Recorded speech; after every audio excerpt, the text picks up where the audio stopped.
ఓటీటీలో ప్రస్తుతం హల్చల్ చేస్తున్న movie teens.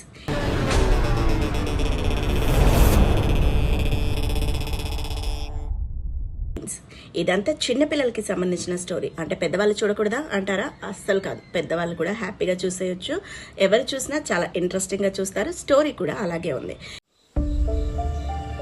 We are not kids anymore, okay? Yay! Our parents should treat us like adults. Bro, I strongly believe that God created us. ఇందులో ఏంటి అంటే 13 మంది పిల్లలు కలిసి వాళ్ళ పేరెంట్స్కి తెలియకుండా, వాళ్ళ స్కూల్లో తెలియకుండా గోస్ట్ హంటింగ్ చేయడానికి ఒక ఊరు వెళ్తారు. ఒక విలేజ్కి బయలుదేరుతారు. கேலண்டர்லேயே மண்டை காய்றடே மண்டே அதை டீச்சர்ஸ்க்கு தெரியாமல் பங்க் பண்ணுறோம். நட்சத்திராவோட பாட்டி வில்லேஜுக்கு போய் ஃபன் பண்ணுறோம். பேரண்ட்ஸ்க்கு நம்ம அடல்ட்னு Prove பண்றோம். Who wants to go on a ghost hunt?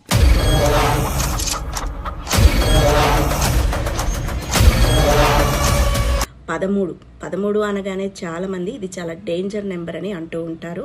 చాలా మందికి తెలుసు 13 నెంబర్ గురించి.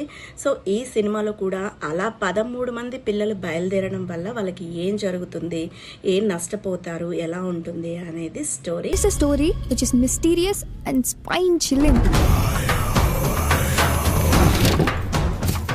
போய் விரட்டுதல் சொய்வினையா? அது பேய் விரட்டுதல்டா லூசு.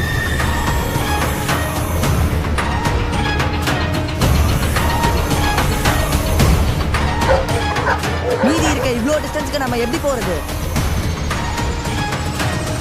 சார், எப்பல இருந்து இங்க இருக்கீங்க? நான் செத்ததுல இருந்தே இங்க தான்பா இருக்கிறேன். பீரியட்ஸ்ல இருக்கும்போதும் நான்வெஜ் கொண்டு போகும்போதும் பேய் வருமா?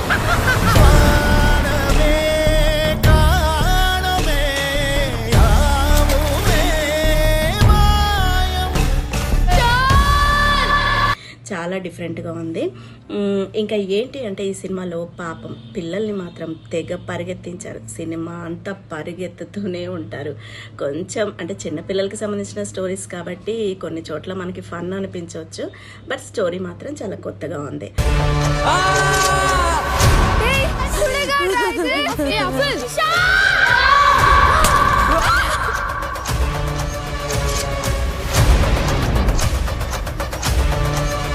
స్టార్టింగ్ అంటే మనకు ఒక కాన్సెప్ట్తో స్టార్ట్ అవుతుంది. ఎండింగ్కి వచ్చేసరికి అంటే ఆ కంప్లీట్ మనకి స్టార్టింగ్ చూపించిందంతా చేంజ్ అయిపోతుంది.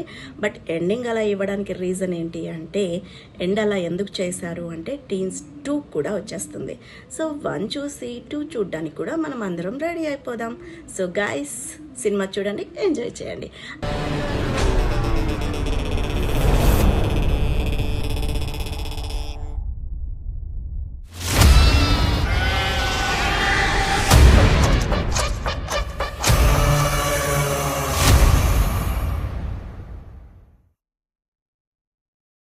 అలాగే ఇలాంటి మరిన్ని అప్డేట్స్ కోసం నా ఛానల్ని లైక్ చేయండి, షేర్ చేయండి, ఇంకా సబ్స్క్రైబ్ చేసుకోండి.